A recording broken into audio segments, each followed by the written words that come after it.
এখানে মনে রাখবেন, তুলুনি সাম্রাজ্যের 57 বছর ছিল উন্নতির যুগ, আর ইকশিদি সাম্রাজ্যের 38 বছর এটাকে ভালো যুগ বলা যায়, তবে উন্নতির যুগ বলা যায় না। কেন?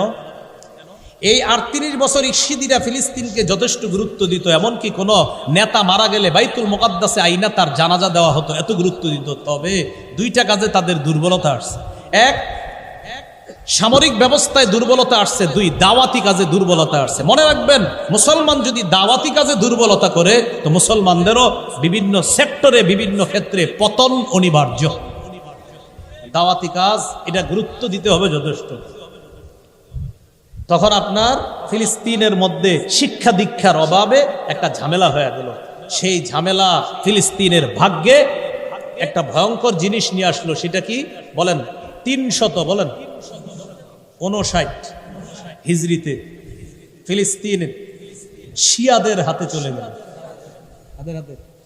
এই ফিলিস্তিনের ভাগ্যে ভয়ঙ্কর এক জাতি আসলো, তাদেরকে বলা হয় উবাইদিয়া। বলেন কি বলা হয়? উবাইদিয়ারা শিয়া আকীদায় বিশ্বাসী ছিল। তাহলে আবার বলি, 264 হিজরিতে ফিলিস্তিন শাসন করলো যারা, তাদেরকে বলা হয় তুলুনি। তুলুনিরা 57 বছর শাসন করার পর 321 হিজরিতে তাদের পতন ঘটে। 321 হিজরিতে ইকশিদি নামক এক জাতি, তারা ইকশিদি সাম্রাজ্য গড়ে তোলে। 38 বছর শাসন করার পর তাদের পতন ঘটায় যারা, তাদেরকে বলা হয় উবাইদি। উবাইদিয়ারা ছিল শিয়া আকীদায় বিশ্বাসী।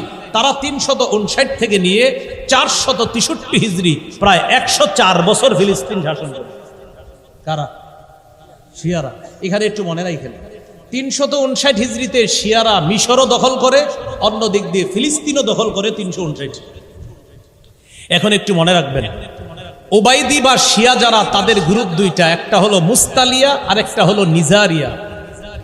শিয়াদের এই 104 বছর ফিলিস্তিন শাসনের মধ্যে 60 বছর শাসন করে একজন। কয় বছর? মানে 104 বছরের মধ্যে 60 বছরই একজন। তার নামটা কি বলবো? মুস্তানসির লিদীনিল্লাহ তার নাম। কি নাম? মুস্তানসির লিদীনিল্লাহ। এর নাম হলো মুস্তানসির লিদীনিল্লাহ।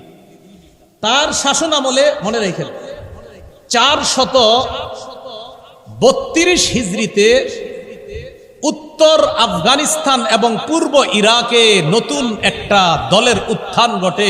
এই দলটাকে আপনারা ইংরেজি অনেক বইয়ে পাবেন, সেলজুক সাম্রাজ্য। এই সাম্রাজ্যের প্রতিষ্ঠাতার নাম সালজুক ইবনে দুক্কার। তাদের প্রধানকে বলা হতো সুলতান।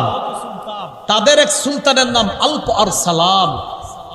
এই আলপ আরসালানের একজন সেনাপতি, তার নাম ছিল আতশিজ।